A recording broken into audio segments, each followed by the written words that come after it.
Ladies and gentlemen, welcome back to Trasher Football, and back by popular demand is the Trasher Football season schedule predictions. This is what this channel was built on back in 2023 when I did the season predictions videos. I don't plan on making as many as, I have the last couple of years as this year, as I like to make college football content, but most of you like the games, but a lot of you have been recommending for the schedule predictions videos to come back. So the first team we're going to go over is the Florida State Seminoles, and you guys know I'm a Gators fan. So I'm going to try my absolute best to give you my unbiased prediction as a college football fan, not as a Florida Gators fan. If you want my Florida Gator opinion, I think they're going 0-12. But here we go. Here's my true unbiased college football fan opinion. At week 1, oh my goodness. This is a big game to start off the season. The Alabama Crimson Tide will travel to Tallahassee, Florida, in a game that honestly was, really highly looked upon on the schedule a couple of seasons ago. But after Florida State went 2-10 last season, with their only wins being against Cal and I think Duquesne, this is going to be a really, really, really hard year for Florida State. I do think they're going to do better, though. Go ahead and put an L against Alabama. I think that's very obvious. Florida State is, I think, going to be better than last season. They're still probably going to be not great. But, against Alabama, that's going to be a really hard game. I know that they're losing Jalen Milroe, but you're still keeping some of your star players like Ryan Williams, who is unironically on the cover of College Football 26 this year. I think this is still going to be an easy win for Alabama. Up next, we have East Texas A&M. Now, this is also going to be in Tallahassee, Florida. I do believe that East Texas A&M is an FCS team. Yeah, they are. Literally, the A&M Commerce Lions. I've never heard of this team before. They play in Commerce, Texas, and they are in the Southland Conference in the FCS. Go ahead and give me a win for Florida State right here. This should be an easy one. Let FSU drop 70 on them. I do not care. Florida State's going to win this game regardless. This should be an easy game. And then up next, we have Kent State. Now, Kent State went 0-12 last season and 1-11 the year before. That's... Like, if you thought Florida State going 2-10 was historically bad, going 11-1 and then 0-12 is, so bad that, your football program should dissolve. I don't know why I said disillusion. It should dissolve. Go ahead and give me a W for Florida State right here. That's an easy W right there in Tallahassee. And then in your first away game in week 4, you have at Virginia in Scott Stadium in Charlottesville for the Jefferson Epps Trophy. This one's going to be a big game. It's going to be on ESPN in prime time, I think on a Friday. This is going to be a big game. Give me Florida State. I know this is an away game, but Virginia hasn't really been great over the last couple of seasons. So give me a 3-1 record to start out the season for Florida State. So things are going to look hopeful from here, but then you look at who you have to play that very next Saturday. Miami in Tallahassee, though. That's a big part in it, is being able to play this game in Tallahassee. Now, Miami is losing Cam Ward.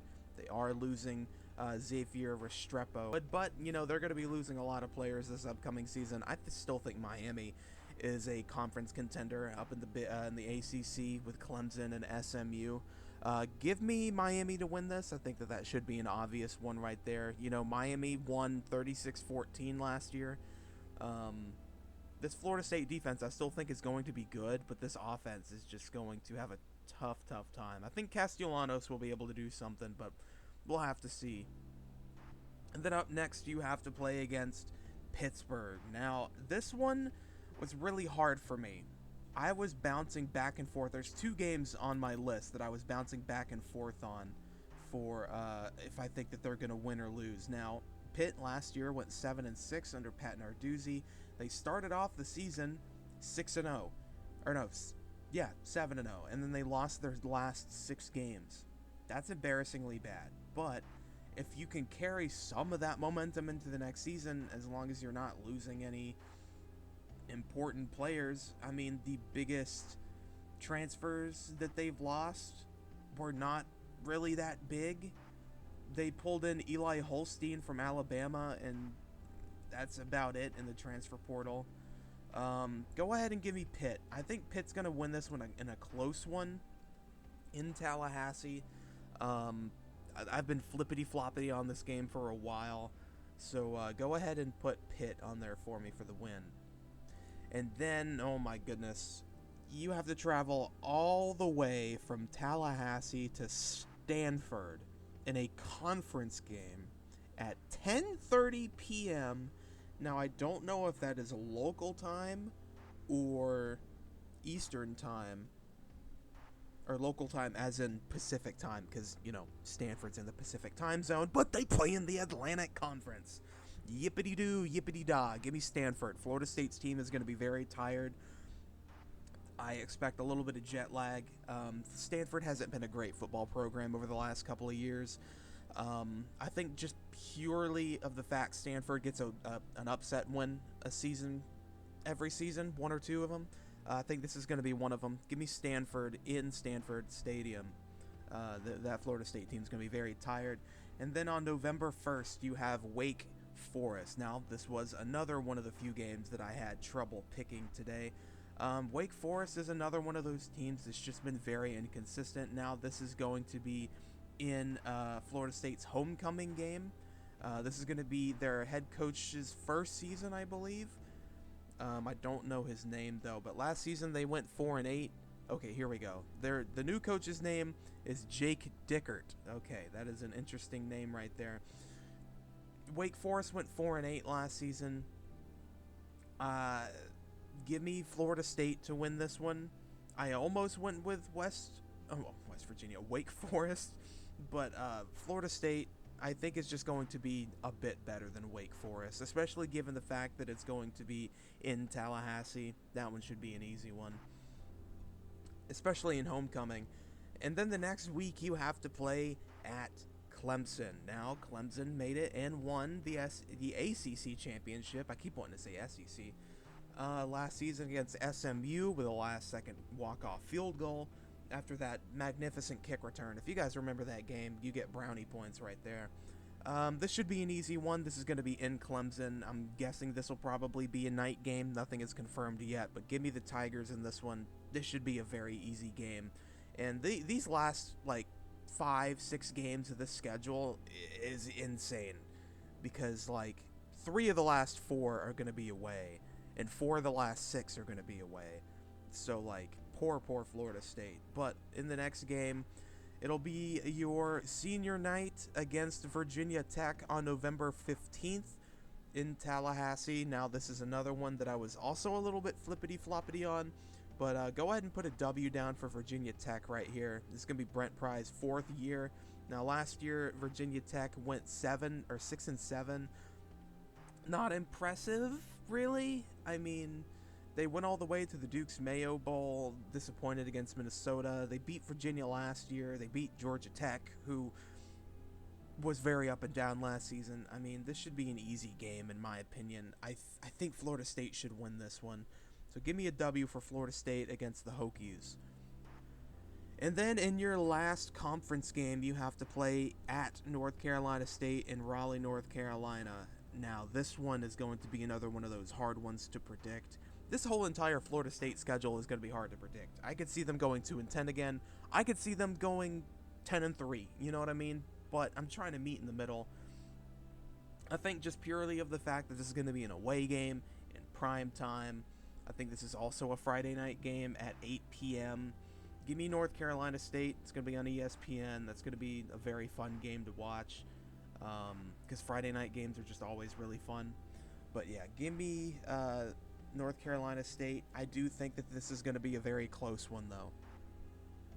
And then last but not least, you have the Florida Gators in Ben Hill Griffin Stadium in Gainesville, Florida. Now, this is a very, very important rivalry. This is one of the most important rivalries in college football, top 10 for sure.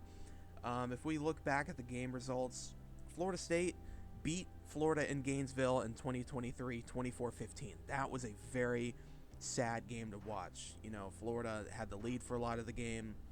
I believe the quarterback got hurt, and we lost control of the game later in the game. But the last time that Florida beat Florida State in Gainesville was 2021, and yikes. This should be an easy one. Give me the Gators. They beat Florida State to a bloody pulp last year, 31-11. I think Florida State had 8 fumbles and lost 5 of them last season. That was just an embarrassing game. Give me the Gators in this one. I think it's not even going to be close. I think the Gators will probably win by 2 or 3 possessions in this one. It'll probably be closer than last year's, but I think Florida will come away with it later in the game, kind of like how they did last year. So that should end the video with a predicted record of 5-7, just barely missing bowl eligibility. I'm sure one of these games they could flip and end up winning, like the Pitt game or North Carolina State or even Stanford. But I think the promised losses are Alabama, Miami, NC State, and Florida and Clemson. I don't know about the NC State one, but that one I'm leaning towards probably happening. So anywhere between 5 to 7 losses is what I predict here, which I mean is an improvement upon last season. But in my opinion, if Mike Norvell wants to keep his damn job, he's going to have to work his ass off this upcoming season. But I hope you guys enjoyed this video. Make sure you guys leave a like and subscribe. Like 83% of you guys aren't subscribed, and it really helps out if you guys do hit that like and subscribe button. So please, if you made it this far into the video, make sure you do all that. It's absolutely free and it helps out the channel. But I hope you guys all have a wonderful Friday afternoon, and I will see you guys later.